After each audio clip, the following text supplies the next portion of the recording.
on sait que la Russie, voilà, est-ce que la Russie est derrière? Non, la Russie n'est ni derrière ni devant.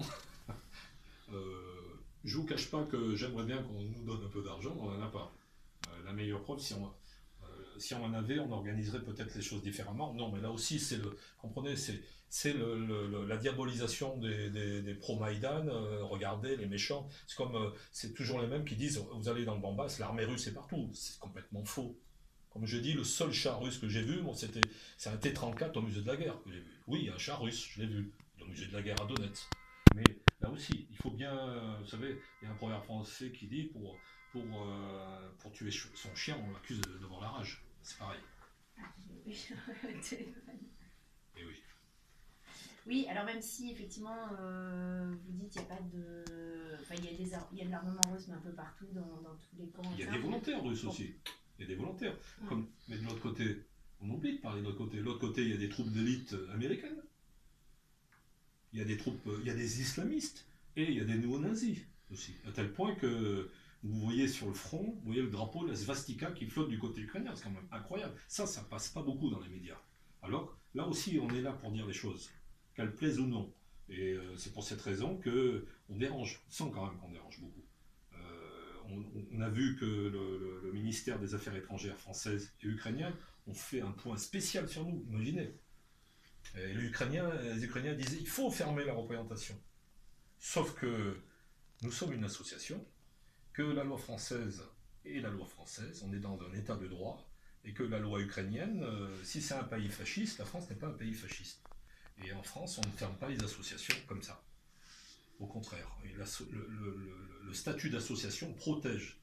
Et ça a même été jugé en cour de cassation, où tout citoyen français a droit à l'association et à revendiquer ça. Donc eux ont cru bon de vouloir demander l'interdiction, et d'ailleurs les autorités françaises étaient très embarrassées. Et en même temps, les autorités françaises ont lancé quand même, le Quai d'Orsay a lancé une information auprès du procureur, un demande d'information. Vous savez, chez les diplomates, tous les mots sont pesés. Si vous écoutez bien, ou si vous lisez bien la déclaration, ils ont saisi le procureur de la République parce qu'eux estiment que l'objet de notre association est illicite. On prend acte. Mais j'attends donc des nouvelles de la justice. Mais ils l'ont saisi. Mais vous remarquerez qu'ils n'ont pas déposé plainte. Et vous ne craignez pas quand même à terme de devoir... nous, une association, quand vous regardez l'objet de l'association, il y a quoi d'illicite? On a le droit de revendiquer, de défendre. Ça a été jugé en cour de cassation. Une association a le droit de défendre les intérêts d'une communauté. Nous, on défend les intérêts de la communauté qui s'appelle République de Donetsk. Voilà. Il est vrai que c'est une république autoproclamée, par référendum. C'est vrai que c'est une république qui se trouve, qui est séparatiste. C'est vrai que c'est une république qui est très proche de la Russie. Mais n'empêche que c'est une entité, et on défend cette entité.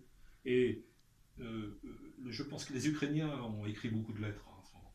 Ils réclament notre fermeture au titre de l'article 212 ou 221 de la sécurité intérieure. Mais là aussi, ils sont complètement à côté de la plaque. Parce que ces articles sont pour les organisations terroristes. Est-ce que vous voyez des terroristes devant vous? Vous pouvez regarder. Non, mais c'est complètement débile.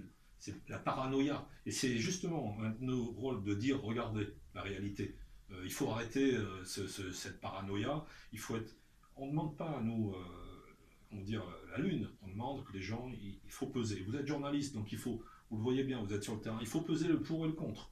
Il n'y a pas les mauvais et les gentils. Non, c'est plus compliqué que ça. Et le Donbass mérite beaucoup mieux que du traitement actuel.